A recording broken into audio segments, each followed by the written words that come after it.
How to change NameCheap account password.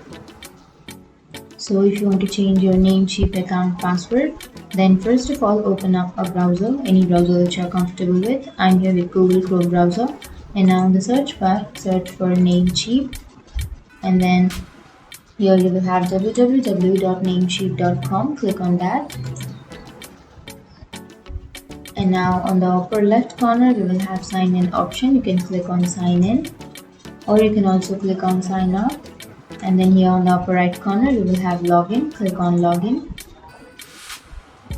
and now first you have to enter your username, and after entering your username we have to enter your password, and after entering your information click on sign in and continue.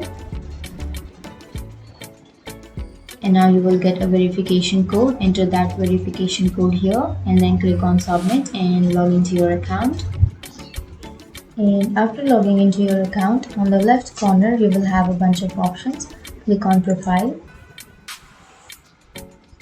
and here under profile scroll down and you will have security option. Click on security, and before proceeding make sure to like and subscribe our channel for more videos.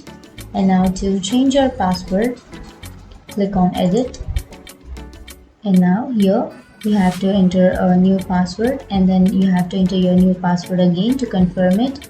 And here on the last you have to enter the current password, and after entering your new password and then your current password you can click on save changes. And that's it. That's how you change your password on NameCheap. And if you have any questions, feel free to comment below. Thanks for watching.